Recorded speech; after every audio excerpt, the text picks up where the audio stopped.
So if you've been on a spiritual journey, and if you've been wondering, like, if you've been getting like dreams or visions and maybe you don't know what they mean, or you're afraid of these dreams and visions, you're getting messaging like signs and constant synchronicities about specific things going on, like you're psychic, you're intuitive, like the Most High Mother God, the divine, the heavenly realms, and your ancestors have had spiritual gifts and abilities since the beginning of time, and you're likely new to the spiritual journey, the collective that I'm going to be reaching, or you're also somebody who's already on the spiritual journey and you just need this clarity.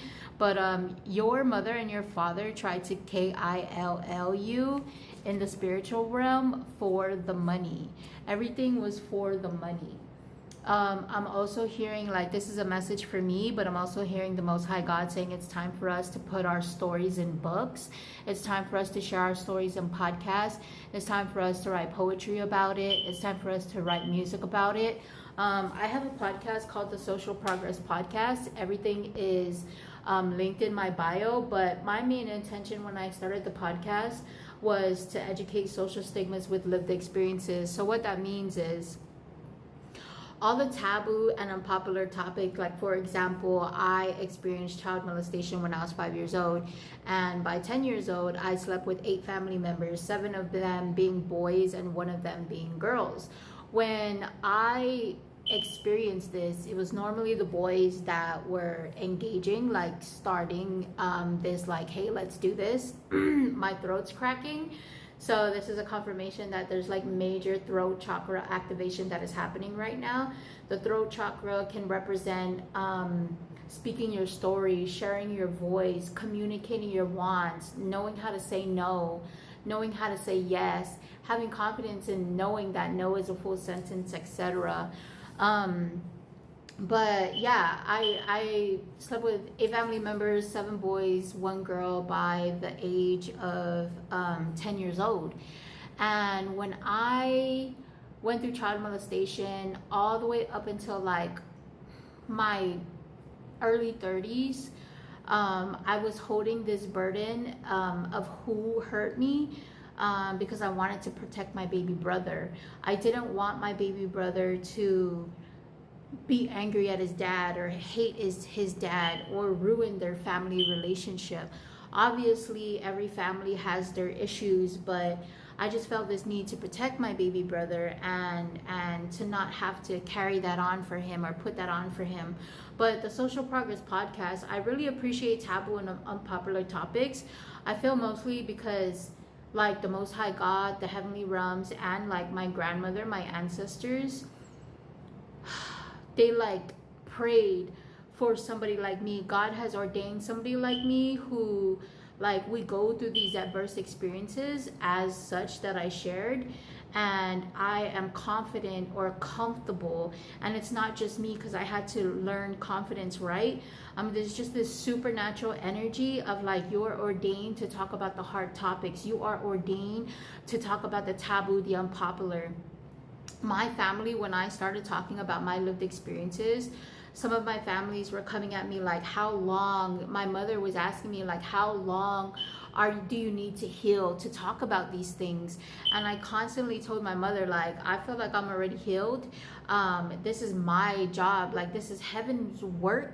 Like, my literal purpose, like, I have no doubt after everything that I've been through, I have no doubt and no, like, back and forth backsliding. This is my purpose. Talking about the child molestation, talking about the incest, talking about how I stole thousands of dollars from my grandmother's purse just to give it to friends and strangers so that I can feel seen or I can feel loved and like I had friends. Like, that was literally like one of the main reasons why, just to give it out so people can, like, care for me or love me.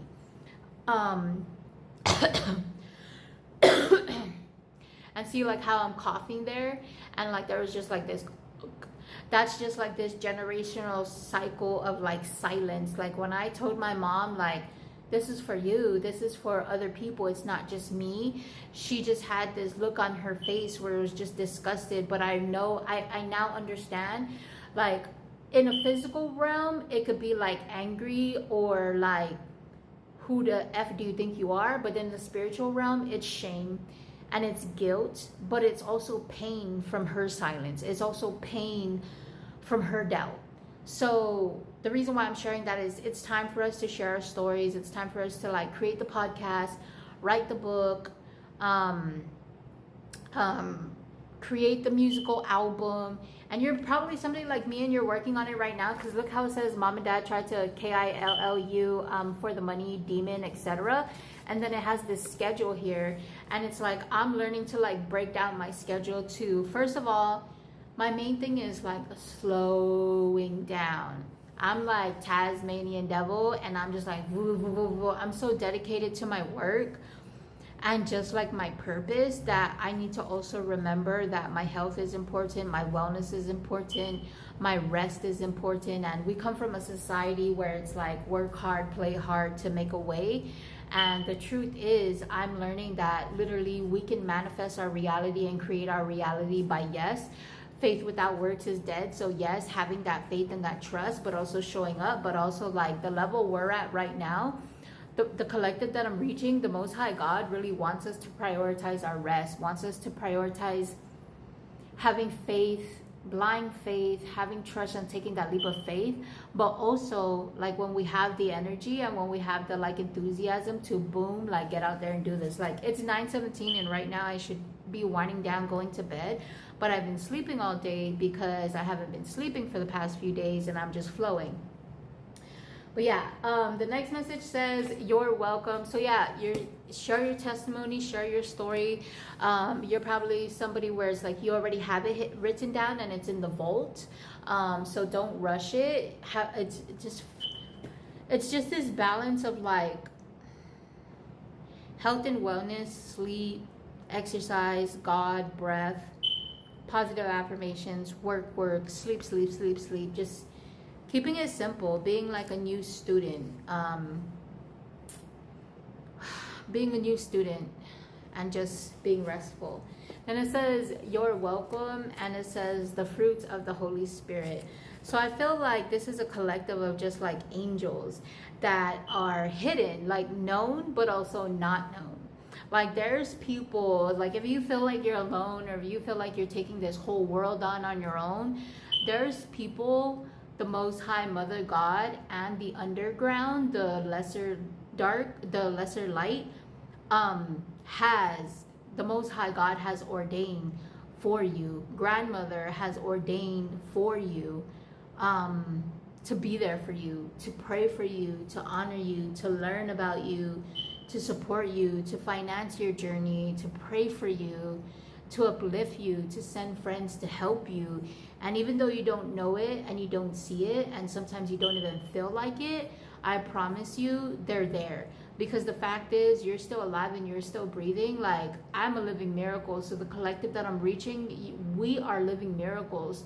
There have been things that have been coming at us since childhood and even before in our mother's womb. And I'm even hearing like even came for our grandmother, our mother, our grandmother, our nana, our great, like just all throughout the generation, because like the energies that be, the evils that be, the darkness that be, knew there would be such a time as this where the golden children would come, be born into this earth, go through all the adverse experiences since the beginning of time, the child molestation, the incest, stealing money from grandma, thousands of dollars I might add, getting kicked out of school, etc., to be birthed into this earth and have God's total grace and favor on them to work in the higher and the lower realms, and to just be completely successful, completely just here for the heavenly realm. So that's the collective for you guys. I love you guys and I appreciate you guys. Keep things plain and simple. The word rustic is important. Keep things plain and simple. But if you guys appreciate this message, catch me on live stream if ever you see this light blinky. I am also open to email readings. Everything is linked in my bio. Go ahead and explore the links that I have in my bio. I have the podcast. I have, my Cash App, PayPal, Venmo there. If you guys want to tip me, everything is going to my basic essentials like fresh groceries, water, and like basic life essentials. and you got this. Like, rest and then work.